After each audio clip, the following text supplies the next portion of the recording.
Bismillah ar-Rahman ar-Rahim. Alhamdulillahi Rabbil Alameen. Allahumma salli ala Sayyidina Muhammadin. Kullama dhakarahu dhakiruna wa kullama ghafala an dhikrihil ghafilun. Beloved brothers and sisters, Assalamu alaikum and welcome to this very short Nasiha on this television program. Today's topic is entitled The Challenges of Leadership in Difficult Times. Except what I'm going to do today is I'm going to turn this topic on its head. I'm going to say that the challenges of leadership fall with us.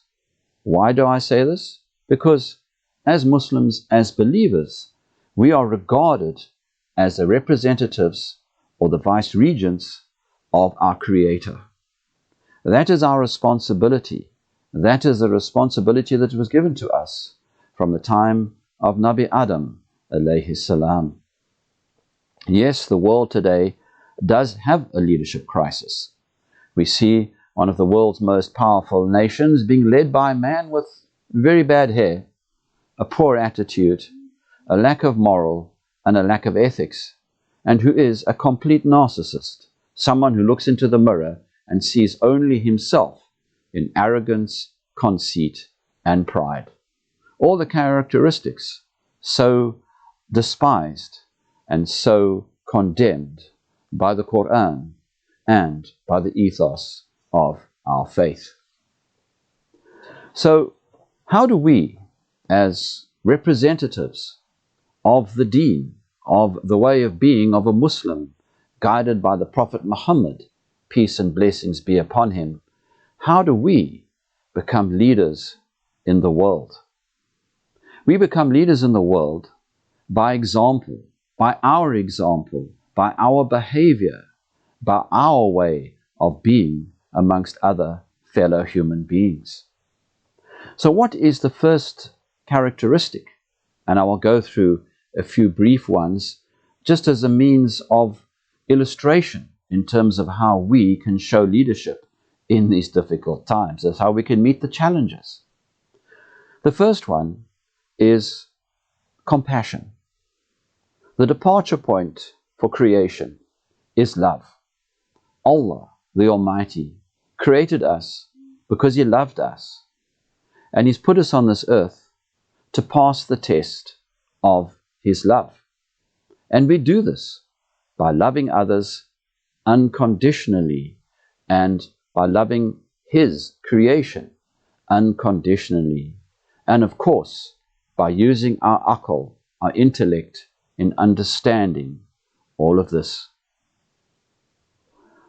I would say that the first issue that we have to address is one of adab, or behavior, or good conduct towards others.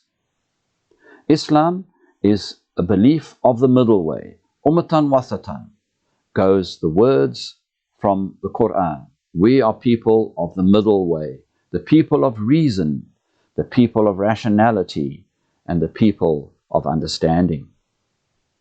The Quran, a quick example, says about the Prophet, and you can find this in Surah An-Nisa. It says, "And had you been harsh and hard-hearted, they would have scattered from you." In other words, had the Prophet been an angry man, nobody would have come to him, nobody would have approached him, and nobody would have loved him, and nobody would have followed his example. Very quickly, the Prophet was the most cheerful of people, and he always had a smile on his face. And this is said to us by his companions. He honored the elderly, he was always good to people, and he even said, "Enjoy sport, because I don't like harshness in the deen." And that last statement, by the way, was uttered by Imam Bayhaqi, one of our most famous scholars of hadith, who reports it. One of the biggest challenges we face in terms of leadership in these times of difficulty is without doubt poverty. Half of the world, 50% of humanity right now, is hungry or is poor. In fact, it is established by various agencies, humanitarian agencies, that There are 1 billion people right now who need a meal, who are really hungry, and who need our help. How do we show leadership in this? Well, Islam has its third pillar, which is zakah, which is the purification of wealth, and it has the institution of waqf, which is an answer to the tribulations, or rather the trials, of capitalism. Waqf is a sustainable means of empowering the ummah and of empowering mankind. Time does not allow me to go into the mechanics of zakah and waqf, but just bear them in mind that those are two very special tools given to us as Muslims to eradicate and to combat poverty. Then we have education. There is no poverty worse than ignorance, says the Prophet, peace and blessings be upon him, and no wealth finer than wisdom. And this has been related to us via Ibn Majah. So what do? We need to educate ourselves, we need to educate others, and we have to seek knowledge even unto China.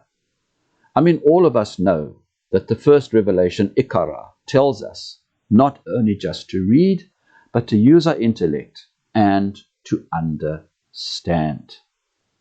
In fact, our great leader Nelson Mandela in South Africa said that he saw the answers to our greatest social challenges, and we have many. He used the words education, education, and education. Then we have the question of extremism.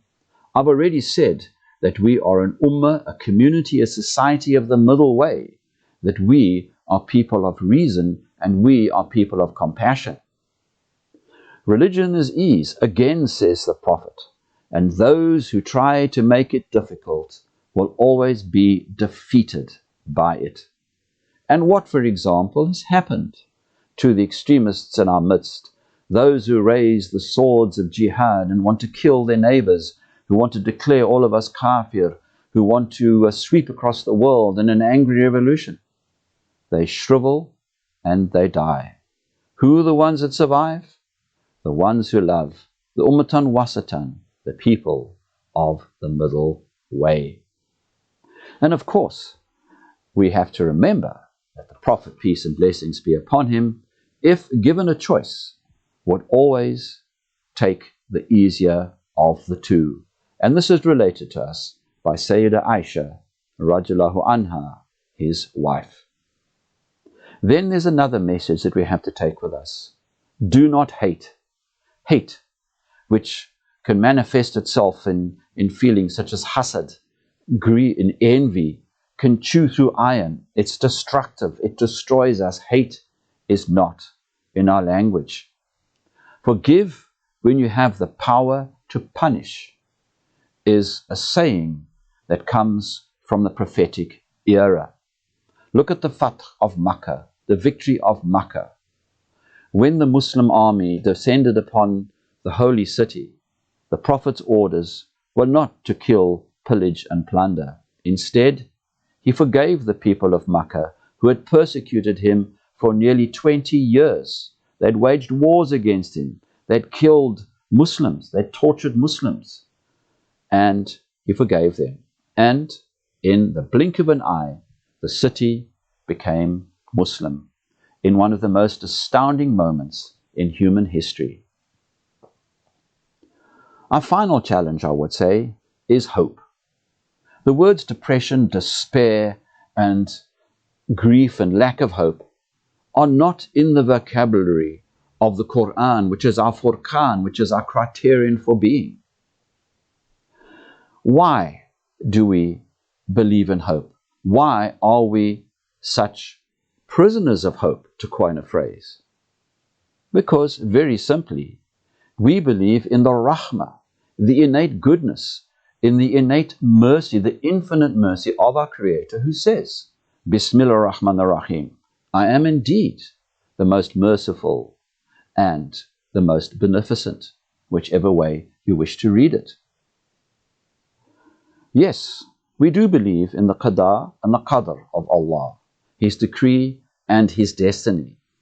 However, as beings of consciousness in this creation, we have been given something very special. That is the power of dua. We can ask Allah to change our destiny. This may sound very strange. People say you have to accept Allah's decree. We accept His decree, but we can make dua for Him to change or alter our destiny. And all scholars agree on this. Imam Ghazali radiallahu anh actually says that our dua, our invocations, our pleadings to Allah are like shields against the slings and arrows of misfortune. And you'll find this in his famous work, the Ihya. So what do I say in conclusion in this very short nasiha? Number one, for us to face the challenges of leadership, for us to be leaders, we have to fight poverty. Not only do we have to fight poverty, we have to educate ourselves. We have to educate others. Education, education, and education. Then we have to be compassionate. We have to have adab.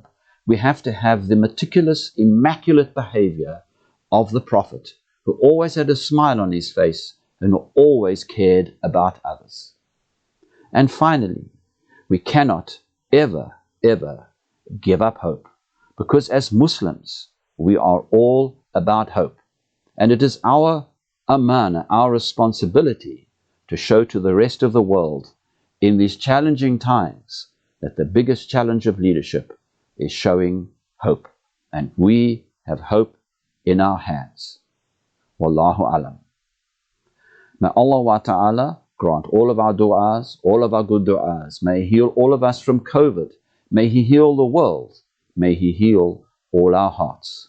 Assalamu alaikum wa rahmatullahi wa barakatuh.